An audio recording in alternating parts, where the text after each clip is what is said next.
Today's guest is Rebecca Trent, who runs the Creek in the Cave Comedy Club here in Austin, Texas. She's been running it for 15 years, but it was in New York until COVID ruined New York and made Austin the best city for comedy in the world.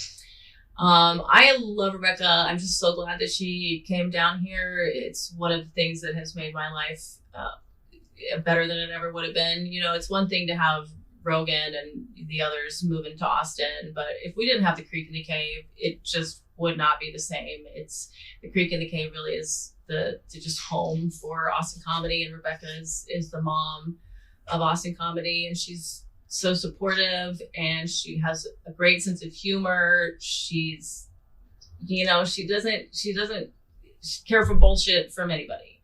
So, you know, she's not too sensitive, but she does care when things are fucked. And she has a lot of needles that she has to thread, and I think she just does such a good job of it. Things you should know about Rebecca: not only has she been running the Creek in the Cave for 15 years, she was a stage director of Colin Quinn's Unconstitutional show, which if you haven't seen that, you really should. She's also the co-creator of What's Your Fucking Deal with Big J. Okerson. She's also the EP of the New York Talent Show, the longest running off-Broadway variety show that runs every Tuesday at the Slippery Room. And of course, the co-founder of Skankfest, one of the best comedy festivals in the world. And if you want tickets for that, they will start to be available before Christmas. So you do have to get on that, because I think people are pretty eager to snatch those tickets up. Also, come to the Creek and Cave any day of the week. We are open, I work here. We're at the Creek and Cave right now in the studio. And there are shows every night here. It's always a good time. If you ever don't know where to go for comedy in Austin, just come to Creek and Cave. Something awesome will be happening.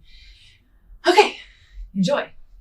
This is the Politically Non-Binary Podcast, and I'm your host, Arielle Isaac Norman. Every week, I have on a comedian or some other concerned citizen to confess a controversial opinion or two. Enjoy.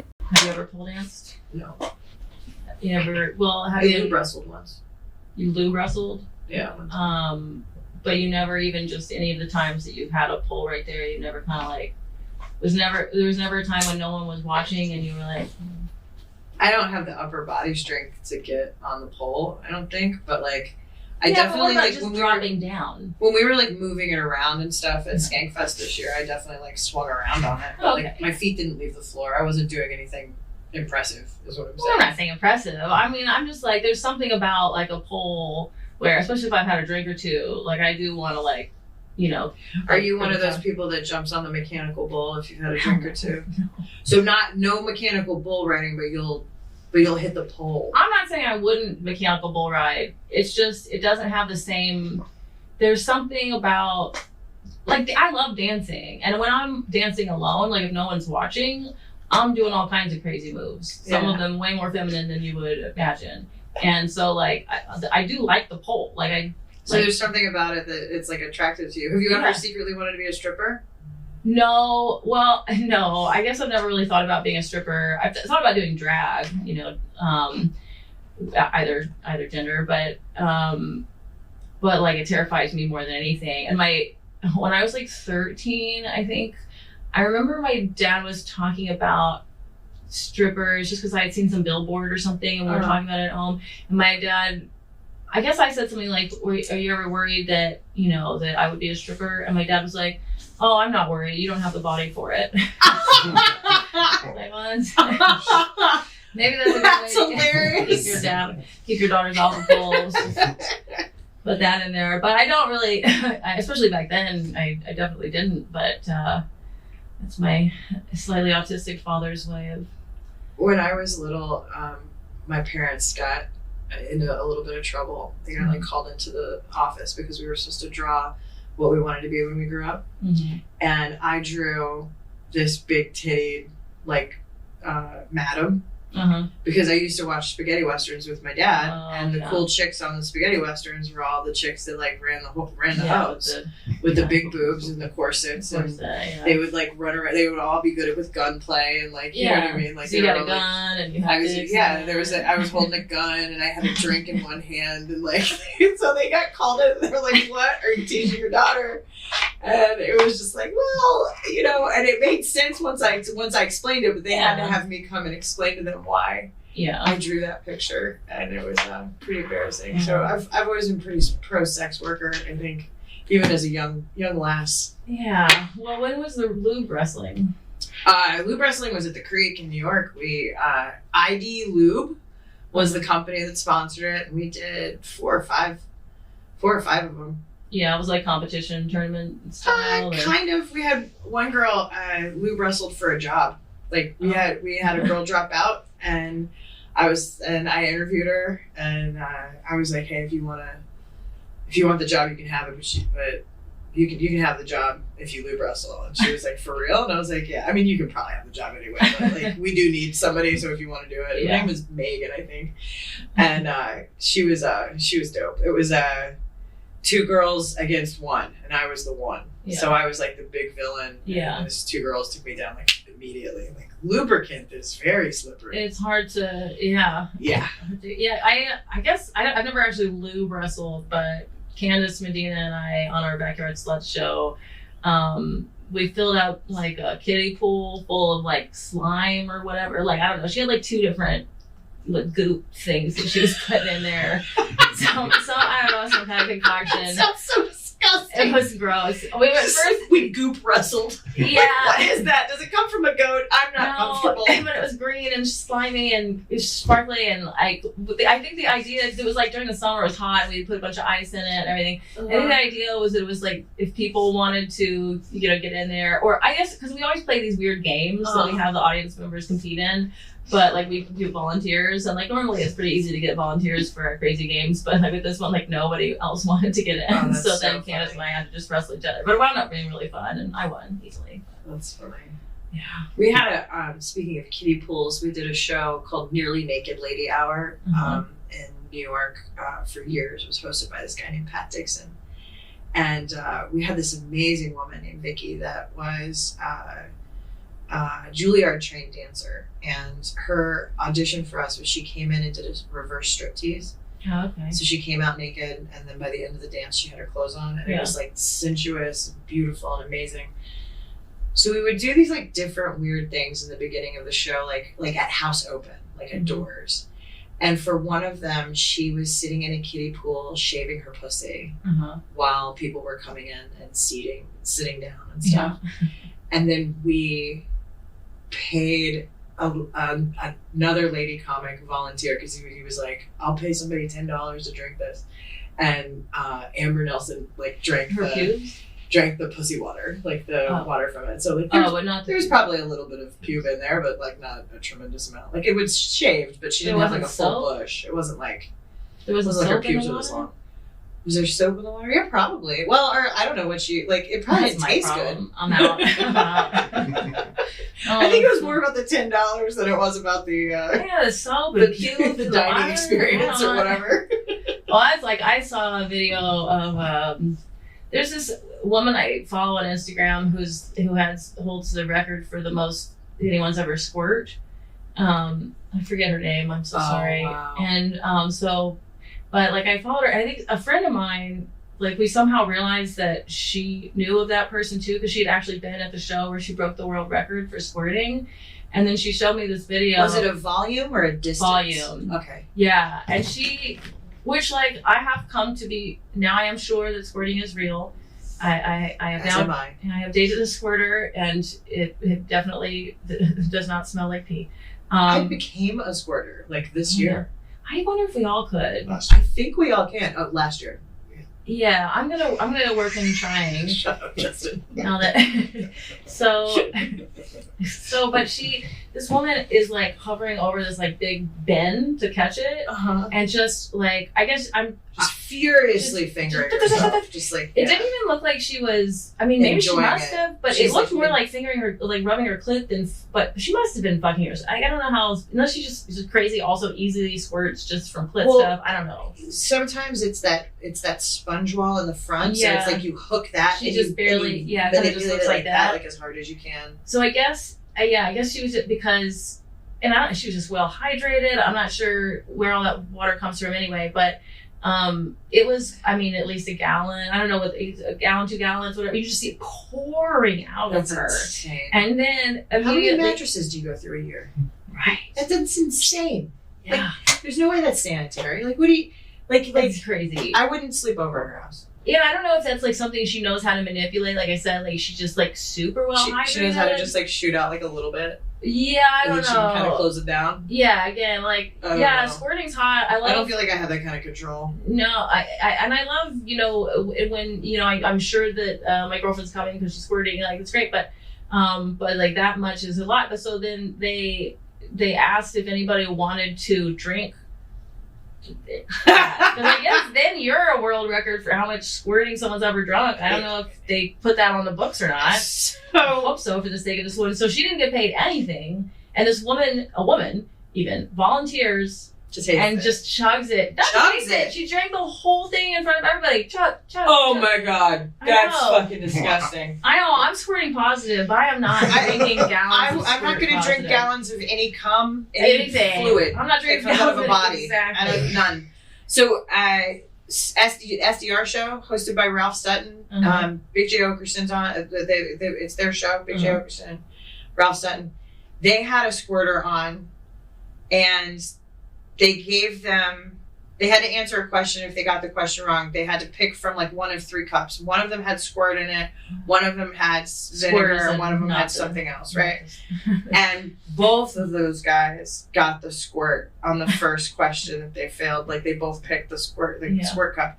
And to this day, and this happened probably like, it was this year. It happened probably like 6 months ago or something. Mm-hmm. But if I bring that up to Jay, he gets a little pale and has like a little bit of like a twitch in his face. I couldn't watch the video. It's so gross. I watched him do it and it was making me gag just watching it on the video. I watch videos like that, like this. Like I'm like, I can't even. I can't. I'm like drinking.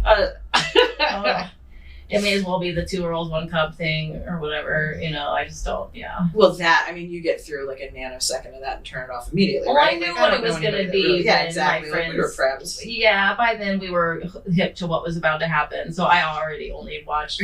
My favorite part of that was watching the Kermit the Frog reaction video to 2 girls, 1 cup. That was my favorite. I don't know if I saw that one or not. I mean, I definitely spent way more time watching reaction videos. Yeah, for sure. I don't think anybody was really digging the actual video. Did either of those girls ever come forward and say that it was them? Yeah, I can't remember because I looked it up not long ago because it turned out my girlfriend didn't know about 2 girls, 1 cup, or she'd heard of it, but she thought it was 2 girls sharing 1 Diva cup. So it was a weird awakening, there was a whole thing. I think it was because it was like we were trying to figure out whether it was real poop or not, and I think that there was some controversy over whether it was, but I'm pretty sure it was real poop after all. I don't know. I was always curious, like, if those girls ever got interviewed or if anyone ever tracked them down. Like that's a good where are they now. Yeah, it is a good where are they now. But I think there is. Like, look it up afterwards because I feel like there actually is information on them. You think that they would have just been the ones to volunteer to do the Human Centipede movie or something, you know, like just use the same couple of shits for these horrible projects. These fecal freaks are just like, there's the only 2 on the planet. Because like, I always wondered about that too. Like, what do the women who are in the Human Centipede or the man too, do they go to the grocery store and get recognized or, you know? Well, their faces are mostly buried, so I don't think that they necessarily do get. The one in the front maybe gets recognized the most. Yeah, I've seen it in the beginning for a while, but I've blocked out. That's a pretty rough one. That was a tough one to get through, honestly. Yeah, I didn't get through it all. I don't know that I did either. Yeah, it's just. I don't believe I did. Yeah, but all right. Well, at some point, it's just for the sake of like you're literally grossing me out. Right. Like I'm interested in the cultural literacy of being aware of what the movie is. But, I gotta keep up with what these retards are talking about on this page. Because the South Park episode, you know, you gotta, yeah, exactly. I know just enough to fully enjoy the South Park episode. I need to know what Matt Parker and Trey Stone meant. Yeah. I think you. I got it back. Yeah, okay. Like, dude. What's your controversial opinion?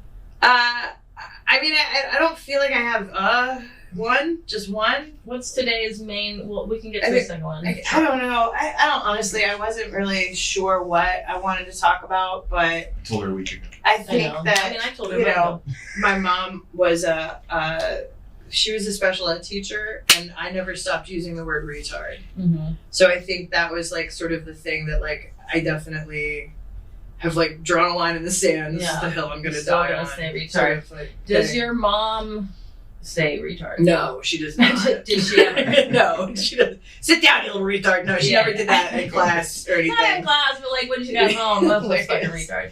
No, she did once when my brother was 10. She once called my brother a dildo. Yeah. And my brother did not know what that was, and he came and asked me, and I could not stop laughing, and I could not tell him. I was like, you gotta go ask your mom. Yeah. Like, I can't tell you.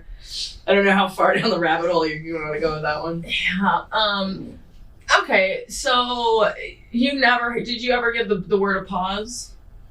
No, I don't think I did. When would you say the collective culture kind of decided, all right, we're not going to do retard? Like 94, 95? Yeah. Was there anything that precipitated that specifically? I honestly don't remember that there was anything. There must have been something that pushed it off. Maybe it was, was that show Corky? Was the guy? Was that the guy with the Down syndrome? He was the guy with Down syndrome that was on that show with that cute little brunette girl. Oh goodness, I can't remember the name of the show. Life Goes On. Life Goes On. I think that's the right one. I think it might have been. I never saw it, but I saw like it was documentary precious. about It was absolutely. It was a really precious show. It was really good. Well, and that actor, it was striking, the documentary I saw, because I could see that he was like really well developed for someone with Down syndrome. Of all the people I never. He didn't have a severe case of it. Correct? It was like okay, so I thought maybe that was just because I see, and until the Victoria's Secret model. With the Down syndrome, who also doesn't seem that retarded. I thought Sophia Giroux. So it's like a 10% retard level. No, I always thought it was a binary thing. You either have the extra chromosome or you don't. Well, you do, but people have more or less severe cases of it, just like psoriasis or the flu. Okay. Well, see, I didn't know if it was something where it depends on how you were raised.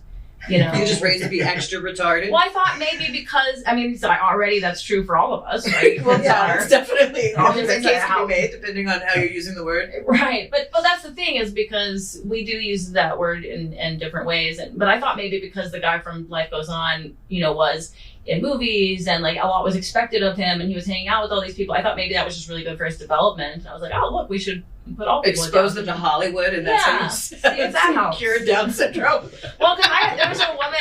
Their tongues get slimmer if they go to Hollywood. Well, there was a woman in my church, like where I grew up, that had Down syndrome, and she was just really like coddled and spoiled, and like she's just completely helpless, and she was so obnoxious. She was just like she expected everyone to do anything for her. Her parents were so just like, and she was one of like 13 kids or something. Wow. And she just kind of ran because her father became the stake president is what you call it. So he's in charge of like kind of an area of a bunch of different churches. And so she was just kind of famous. Everybody knew her, and she would just, she would throw a huge fit if anything even kind of didn't go her way. Like, because one year at girls camp, we have this thing in Mormons, like where the girls will all go for like a week to a camp, like all the girls in the stake. And so we always have a secret sister who, like, every day you're supposed to do some kind of like gift for them that you sneak into their thing. And one of you had to get the retards. I got her one year. And so it was fine until one day, like my year, because she's like a few years older, right? So my year was our hike day. Every day, like it's 1 year's hike day. And so they started our hike really early in the morning, and then we all got lost, which like always happens. I think this was my first year in camp too, so it was like 11. And so we get back late. And so then my plan was just like, I was going to go, because you can give it to them at any point. So I was going to go sneak it in whenever I, got settled in and found a good opportunity. But like people found me to let me know. She was like crying and hysterical. Throwing a tantrum. Yeah, throwing a tantrum because on day 4, she doesn't know where her secret gift is and everything. And I'm just like, she's great. So then that same day, at the nighttime, like sermon-y kind of thing, we're all singing songs and people are doing stuff. She's assigned to give a talk about whatever she wants, open-ended assignment for her. And so what she chose was to discuss this revelation that one of the prophets had once made in the Mormon church, where this prophet had said that like, just like it, so like if a child dies before they're 8 years old, they automatically go to the good heaven, the celestial kingdom in Mormon world, and because they're innocent. And so in that same way, anyone with mental disabilities also gets to go to the good heaven, and no matter what. And so this bitch was just up there gloating to all the rest of us. Basically, I could be a serial killer and I still get to go to good heaven. And the rest of us, I had developed OCD. I'm sitting there worried about my eternal, everything. There's an order of these heavens and they're praying. There's all this stuff you got to do and get right, and some of it's mysterious. And this bitch is just up there like, I'm going to the good heaven. And I get to be a cunt. Right, exactly. So that's amazing. I'm just like, all right. She's a genius. Yeah. So... she cracked the code. I love it. That's great. So I guess it is a spectrum, but just like everything, like you could not have Down syndrome and still be wildly more or less intelligent than anyone. So why shouldn't people with Down syndrome also be on a spectrum of kind of intelligence and withedness? Exactly. And I mean, I think. So from my understanding of the history of the word, and I think maybe what changed in the 90s is like retarded used to be the official like correct term for people with Down syndrome. It was a diagnosis. It was a diagnosis. Yeah, for sure. And it was just literally meant, behind, slowed, differently retarded. Yeah. You're slowed. It literally means slow. Literally slow. And that's before that, like at one point, moron had been the official diagnosis, imbecile had been the diagnosis, but all those words become then, villainized. Well, but they become used as ways to make fun of people, pejoratives. And so once the word moron becomes something that you're calling your friend when he's being an idiot, then you get to the point where you're going, oh, that's not, now it's mean, you're calling them morons. And so then we change the word to imbecile, then we change the word to retard, and then... Wait, did you notice that there was this whole fucking kerfuffle over the word spaz? No. This was a new one for me. It happened maybe like a year or two ago. But people who suffer from cerebral palsy took exception to that word. Because the spastic or the spaz is a derogatory term for somebody who has cerebral palsy.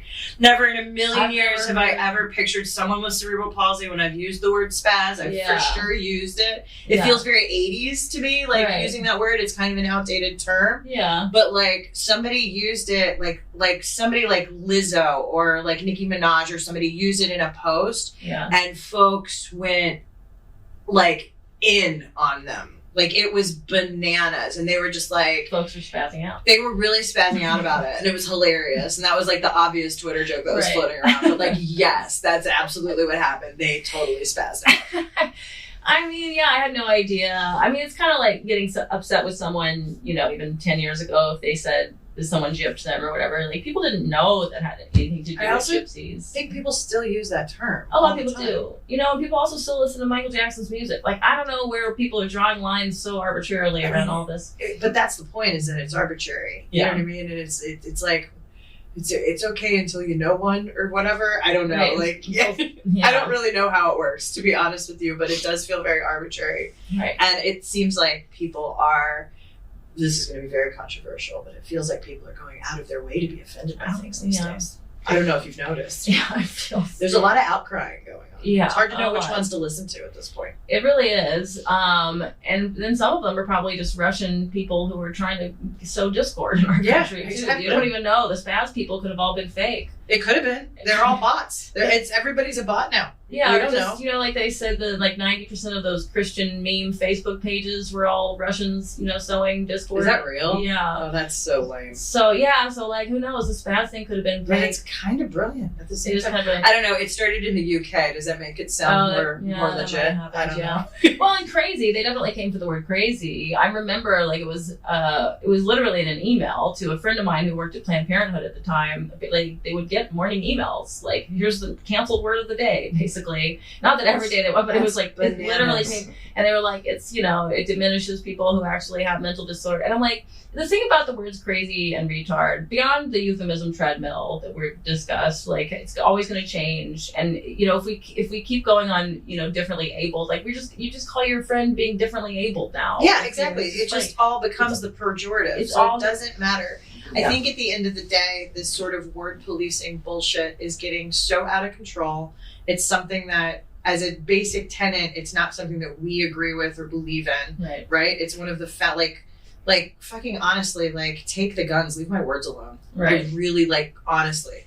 Yeah. And at the end of the day, like, that sort of censorship and trying to say, like, what can and can't be said into a microphone, that's fucking retarded. Yeah, it is. And it's, you know, I do see people's point that, like, it can be obnoxious when, you know, you see comics up on stage sometimes now just being like, man, that retard's a faggot. What if, you know what I mean? And just constant, and it's like over and over. Saying it for the sake of saying it is also retarded. It's lame. So, like, I really think that, like, at the end of the day, does it need to be funny? Yes, that's the business we're in, right?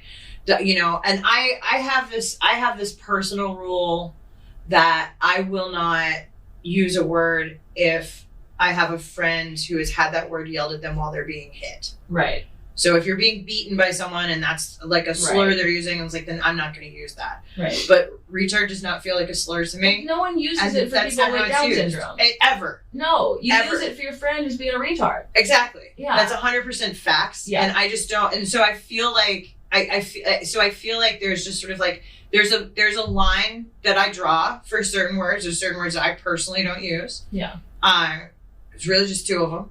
Yeah. And then I feel like the rest of it should be fair game. And I also, like, if other people choose to use those words while they're talking into a microphone, I feel like that is permissible. And then I feel like, you know, when you get off stage and you're not talking into a microphone and you yell something across a patio, probably the hate speech is going to get you kicked out. Right. Yeah. Yeah, exactly. Everything depends on context. But so I do wish people would, you know, use words sparingly, and be funny. And, you know, I remember having this guy open for me at a comedy club and not having any idea that he was just going to say retard every fourth word as if it would be shocking and funny to people and whatever. It was so that is bizarre to me. So dumb. And it was a little too early too. It was like a couple years ago. I'm like, now retard's fully back, you know, like in terms of the comedy world. But not full, you know, not for the blue people, but like, you know, it feels like it, yeah. But this guy it was a little too early and not the right context. And it's just like, you don't want to use it too much, it ruins it. It's not as funny if you use it too much. And also you don't want everybody at work to be using it around the water cooler too much. You know, like, you got to be real careful if you're not on stage. Like, because you're going to get the comics in trouble. If you hear us saying it and it's getting a laugh, and then you go to work and you start peppering it in and you're not funny and you're making people uncomfortable, like, that's why it's going to permeate. Yeah. So, like, people need to be careful in their little jobs and their Thanksgiving dinners to not ruin it for the comics. No, you know, I think my hypothesis, but also my observation of the return of the word retard in the comedy world, is that it happened during 2020 because, you know, by May of 2020 here in Texas, like, we were back to doing comedy shows in some contexts, like, you know, whether it was some outdoor shows, usually outside of Austin, or even some indoor shows outside of Austin. And, you know what, those of us who were doing comedy at those times, because a lot of people had, you know, no one was advertising these things online. It was very, deal. Yeah. And so, and, you know, it's like, we knew that the people who were coming to these things would be a certain type of way. And it was fun because I was just always telling them, like, I don't care. I'm on stage. If you guys die, like, just a bunch of old... You just stay 6 feet away from me, and a bunch of old Trump people want to come out and risk your lives. Like, I don't give a shit. Start hopping loogies on each other. Good damn, who gives a shit? Yeah, you know, but I mean, all in good fun, and I was happy to do the comedy and support the small businesses who want to do it. But those of us who were doing comedy at the time, you know, kind of looked around and we were like, well, you know who's not here right now? Anybody who would mind that we say the word retard. Yeah. Yeah. So those folks followed the rules. We could have brought back the N-word, but no. Whoa, Nelly. we kept it a retard, so everyone should be happy. Yeah, but I mean, it really was kind of that moment I saw that change because, you know, then by the time of things opening back up here, you know, Creek moving here and opening up and us having Skank Fest, now it's like, Yeah, it's really bad. I mean, definitely it's Skankfest, 2021, definitely happening. Yeah. So it's like, it really was like, because before the pandemic, I used to do this joke, I put it in my special now, but, about compromising with the world, about like how like, I think the compromise with the pronouns is we respect everybody's pronouns, but then we get the word retard back. I think that's totally fair. I've been telling that joke for years. I'm like, that's kind of what happened. I feel like that's kind of the deal that the culture has made. It's like, all right, we'll call you, we'll try to do some she's and they's and he's whatever. I'm not Z and C. No one's doing that shit. But we're also, if we want to compel that speech, then we're getting some of our words back. I mean, I think it's nice. I don't know what summit hearing that happened at, but I'm glad that the handshake occurred. I think that's a good and fair thing. Right. And people seem to be complaining a lot less. So, yeah, exactly. I think we're getting somewhere. It was a good solution. Yeah, exactly. Like spaz, though. Exactly. No, you can't even imagine. You spaz. That's like, I just like, that's not even like, what did that happen maybe once in the 50s? And because of the way that things have, drift with words like retard and whatever, like it's, and gypped, like it has become the thing where it's like, we don't really associate, no one even knew. Most people in America had no idea, like, the word gypped had anything to do with gypsies, or even that, like, gypsies were a bad thing. It's such an old connotation that nobody really remembers the root words or where it came from. Yeah, we mostly had positive associations about gypsies. Like, I didn't know until someone told me that the word gypped was about gypsies, and there's a whole, negative thing, and they're all thieves and whatever. Pickpocket kind of stuff. I always just kind of thought of them as like fun traveling around people. It was only when someone pointed that out to me that then I learned, oh, okay, people are racist against these Romanians. But I'm like, yeah, it's like old European racism that we don't remember anymore. Basically, it's not even our things. Like, why does everybody think Polish people are stupid? Like, no one knows where that came from anymore. No one knows. Those are just old dumb jokes. Yeah, so like it's almost kind of like making a big stink about the word retard.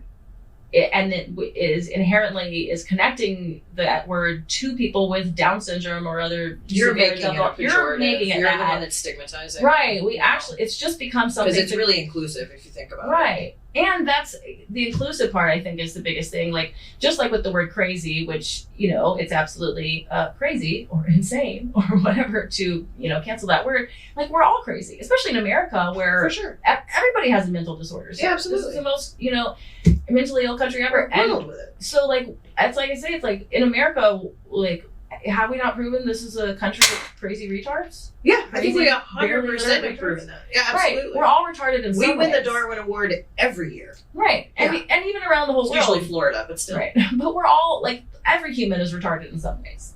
We're all behind in some areas. Some people are emotionally retarded, some people are socially retarded, some people are physically retarded, some people are intellectually retarded. And I mean, there's all different kinds of subcategories for all of those. And so, like, it is like a recognition. Yeah, we're all kind of retards. We're all kind of crazy. That's better than there really was a time, in the past, and not that long ago, with the case of Down syndrome and developmental disorders like that, where people were really cruel to each other. Like, it was totally accepted to make fun of people with those things in those kind of cruel, like high school boy ways, that now we have evolved to where people are like, oh, that's gross. Like, right. No one thinks that's cool anymore. And so, but now that we're there, it's like, all right. When we shouldn't have been allowed to use the word was when they were using it the most. Right. Come on. Right. It should be fine now. Come on. It's fine now. We don't mean it like that no more. Exactly. We don't mean it like that no more. Just don't overuse it. Yeah. And don't be a one-trick pony about it either. Yeah, exactly. For sure. That's obnoxious. Right. For sure. All right. I feel like we covered it. So there you go. That's how I feel. Can I ask you a question? Yeah. How do you feel about the mascots? Like, for like when they switched the Redskins over to like, what is it? The Washington D.C. football team, I think, is what their official name is now. My biggest complaint about all of these things is just come up with a better name. I don't really care what you call. Like, I remember when Houston was going to finally have a football team, and our voting choices were all bad, but Texans was the dumbest of them, and we just went with Texans. There was like, I remember University of Tennessee. They had this big contest over what are they going to name, and I campaigned so hard for it to be called the Tennessee Rednecks. I thought that would be so fucking fun. Yeah. And they ended up calling it the Tennessee Volunteers, I think. And I was like, what does that even mean? Like, do you guys do volunteer service a lot? Or like, what? Right. I mean, they're they're college ball, so no, technically, I guess they don't get compensated. So technically, I suppose maybe they're just paying. I think the laws are slowly changing on that, though. I feel like basketball's sort of paving the way on it, but I think that they're changing like the way like you can as a student get endorsement deals and stuff like that now. So it's like it's getting better. Yeah, I mean, I don't know, like. I guess I leave it up to, American natives to decide whether it's really important to them that if it really does feel... That's how I feel about it. I think it's watching, like, middle-aged white women crying, like, visibly weeping over the use of the term Redskins. Should and just it's be like... one tear. Wait. Oh my God, that's great. But, I mean, it's infuriating. Because it's like, who are you... Wait, stop speaking for other people, you pompous jackass. Let's let the folks that are, if it affects them, let's have the conversation and let's be fair about it. Well, and I just feel like the thing we're just so strange about like how we discuss ethnicity and racialized characteristics when it comes to the color of our skin. Like, it's so strange because, again, there has been a history of like really being shitty about color, obviously. Sure. But like now I would say it's a present situation as well. For sure. But I think like most enlightened people are at a place where like we agree that the color of your skin does not matter. That we all like doesn't make you better or doesn't make you better or worse as a person. Yes. I am sad that there are still people who don't think that, but I think, like the consensus is that skin color does not matter and that like no skin colors are better than any others. And so it is kind of strange, like with like for instance, with Asian people being called yellow, like, I talked to my girlfriend about this, like they call each other yellow, like they think of themselves as yellow. There is a yellowness to their skin that is different than non-Asian, East Asian people. Sure. And so like it's, obviously if you're using it in a pejorative way, that sucks. But there's also just kind of like all right, like it's okay that some people, observation. We're gonna call some people white and some people black, but yellow and red are totally white, brown, and black are cool, but yellow and red are somehow really bad. Yeah, that's very odd to me. I don't really understand. Apparently, there used to be some kind of ethnicity where their skin was kind of had a blue tone. We wiped them all out, but and by we I mean humans. I'm not sure who, but. And so, like, it sounds like that would be really pretty. Yeah, really nice. Yeah, me too. I mean, they're like avatarish. Kind of. I mean, I think it's kind of the way,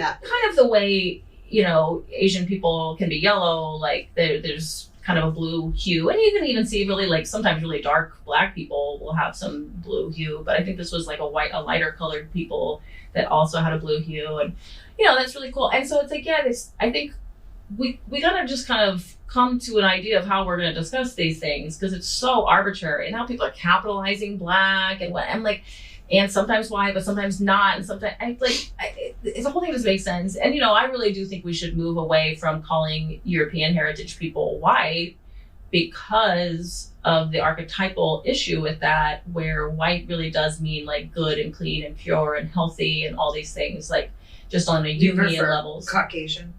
No, because I didn't really, with Caucasian, it's kind of like, what is that? The Caucasus Mountains? And didn't that have something to do with phrenology at one point? I think it also technically includes all Pakistani and Indian people. Yeah, like, I don't know. I just think... So what do you call yourself then? What are you? Wheat. Yeah. Wheat. Yeah. Oh. I would say that. I mean, I'll say like Anglo sometimes, or European heritage. I'll say sometimes, but I think wheat is the best one because is that a real thing that people are calling themselves? I started that. I see. Yeah, because for me, it's more reflective of the color that we actually are. Our kind of range of color is more wheat.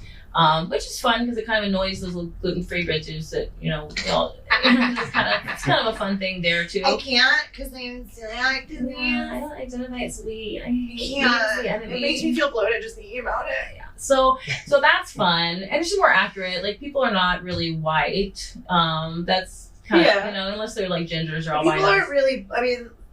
People aren't really black but either. That's the thing. It's like if they want to call themselves, people want to call themselves black, because black archetypally can mean like bad, dark, evil, but also can mean like really cool stuff. And like so, black is a mixed bag archetypally. But white really is pure as a driven snow, kind of like, white blood cells are the healthy ones. They're not actually white. We just call them that because they're healthy. Like, we have this whole thing archetypally about white. And so I think it is really fucked up to have, there's white people and then there's the people of color. Like, the whole point is that we're all brown. We're all brown together. All shades of brown. All shades of brown. Some with a little red, some with a little yellow. Unfortunately, no more blue. Some darker, some lighter. But we're all little brown monkeys. That's what we are. Right. And so, like, calling some people white versus the color wheel creates a separation. That's perpetuating that. That's a colonizer idea. Talk about decolonializing our language. Like, so we need to stop. And so, but, when I have said that, there have been people who have criticized me and said, okay, you're just trying to get out of being white now that being white is, the bad thing. And I'm like, well, no, because you can still discuss weak privilege. You can still discuss that as, the weak people. And so point to them and go, oh, this is it, whatever. But what's not catchy? Wheat supremacy. And it'll never get through because of the gluten kids. You're absolutely right. This is brilliant. Thank you. So, that's my little thing about that. But it's like, if we're going to call each other color, like, it's okay. We just can't, I think we can go red, we can go yellow, we can go black, brown, whatever. Just the white thing is problematic. Mm-hmm. But then if we just do that, if we take the wheat people off of our weird white horse, then I think, okay, at this point, it's just colors. Why is brown okay and red's not okay? It has not really ever made sense to me, but it's also never really made sense to me. They're sort of like, you're right. We aren't white. We're pink. We're green. I remember there was this poem that I grew up with, and I don't remember who wrote it, and that makes me such a jackass, but because she's a brilliant poet. But it's like when you're sick, you're green. When you're cold, you're blue. When you're hot, you're red. When you're this, you're that. When you're this, you're that. And you call us colored people. Mm-hmm. And that always kind of struck me as that's such an obvious thing. We literally get all kinds of different colors. And there's no consistency in what we look like. Right. It changes from season. It changes from feeling. It changes from everything. Right. Yeah. Our tanning is darker. Our blushing is darker. So we're not really white. We're more verse. Yeah. Honestly. Exactly. We're the people of color. We're rainbow. Oh boy, we're gonna get in so much trouble. Well, but it is, it is kind of ridiculous. And I like pink quartz too, right? I think pink, that's a cute one. It's kind of, a mixed bag in terms of meanings and stuff. And it's kind of a little embarrassing. I think a little emasculating, which is great. Pink is emasculating. It also means blushing and flirty. And we're pink. Yeah, let's rebrand. That's what I'm saying. We gotta rebrand. Yeah. This white thing was gross. It was a way to justify slavery after. To keep white clean anyway. Yeah, exactly. Forget it. It doesn't go with anything. It doesn't go. Well, white can be really nice. It kind of goes with everything, actually. Yeah. I love wearing white. White looks good on everyone. But yeah, no, we gotta rebrand. We are also people of color, and again, it doesn't not to be a jerk. It's just we're trying to say it's all colors. We're not special. We're not special. That's the idea. Is that we don't have our special little platform. Right. I'm sorry that our ancestors believe that shit. Literally, they invented the concept of whiteness because they needed a justification for slavery now that they had started converting the black people to the Africans to Christianity. Before, it was they were heathens, and so it was okay to use heathens as slaves. But once then, these Christians are always just proselytizing, and we're like, hey, we gotta convert. And they're like, oh man, you're gonna convert them? Okay, I guess that's a good thing. But then how are we going to justify slavery if they're Christians? Oh, because they're not white, that's where that comes from. So it's like, guys, I can't, it's crazy that people who do want to decolonize things, who want to change the way, I'm like, you have to, they want to change language and everything. It's like, this is the language to change, but they are so addicted to calling people, big bad cis straight white men, whatever, that they refuse. It's like they're the ones who won't let it go. And they're perpetuating it. They're perpetuating it. So it's like, okay, not that there aren't. So you're right. They are the problem. They are the problem. It's what you've been saying all along. Yeah.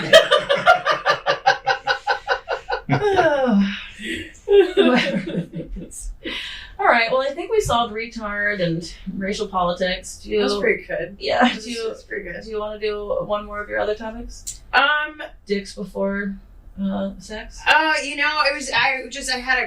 called Colton earlier and I was asking him what he thought we should talk about. And he was like, well, I was really surprised to find out how pro gray sweatpants season you are. Mm-hmm. And I am a big arbitrator for it because I think that like as women, like sure you can't tell how tight our pussy is or how deep our pussy is or whatever, but you can tell our tits. You can. Is that what you just said? You just walk up to a girl and go, you're about 5.5 inches. And just walk away. That's amazing. Just look at her hands. That's great. God wouldn't make you not be able to reach it, sweetheart. Yeah. That's awesome. But like I feel like guys can kind of get away with hiding what they have or don't have. Yeah. Like, you know what I mean? In a way that girls don't have the luxury of doing. Yeah. And I really feel like guys should be required every year to put on a pair of gray sweatpants for like at least a month out of the year, just so that like, no false advertising. I want to be clear. Things got really juicy from here. If you want to watch it, go to politicallynb.substack.com.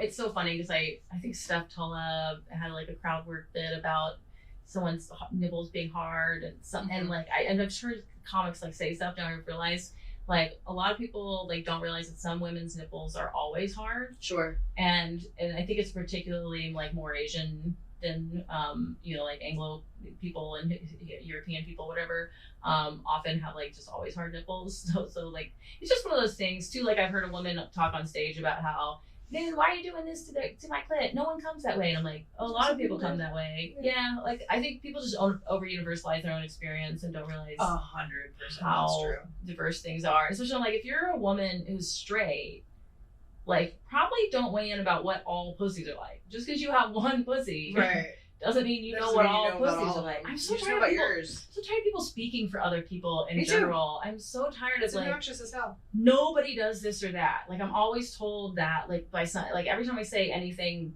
about gender or anything, nobody's ever told lesbians that they're transphobic if they have a genital preference. Like yes, they have.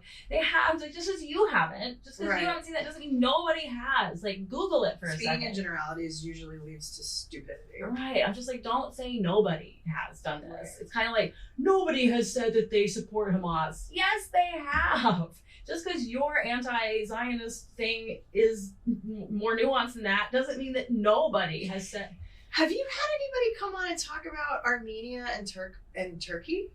No. There is. They just got peace right before October 7th. Right? It's bananas what's happened and how little is being talked about. Yeah, it is absolutely insane. It never got into the news. Like I literally was having like my Armenian friends were calling me and going like, do you know what fucking is going on? And here's my friends, like firsthand accounting and like that kind of stuff. And like James Adomian called me and was like, I need you to get some Armenian stickers and start putting them up around the place and like talking about it because there's a pretty good Armenian population here in Austin. Oh really? Yeah, we had a little bit of like a mini summit last South by Southwest. We had a group of business owners from Armenia come in, and some of them were like local to Austin, and some of them were actually from Armenia. They kind of what did happen? What got decided? All I know is that supposedly there's some sort of a peace accord, and that they're not going to continue fighting for now. Yeah, but I don't understand exactly what happened. Like you would need somebody who's way more educated on that than me talking about it. All I do, I just listen to BBC. So like that's all that's all the information I have. Yeah, I heard one podcast about it, but it was more about the history of it, and then I kind of like walked away going like, wait, maybe I just never finished that episode of that podcast. Because like, wait, well, they never finised fight. Truly, I don't think that they're really done fighting. Right. I think that I think it's very tentative, and I also think that there's such an incredible amount of destruction that's already taken place, like in Azerbaijan in particular, that there's no coming back from it. Well, it's very similar to the Israeli-Palestinian cycle. It's attempted genocide. It's the decimation of an entire people, and that's what they're trying to do in that conflict. And you've got the Christian Armenians surrounded by a bunch of Muslim countries, right? Mm-hmm. Just like you got in Yeah, well, I don't know if we have time to get into discussing Islam's, Yeah, it's rough. It's rough to solve that one. I'm glad we went with retard first for a reason.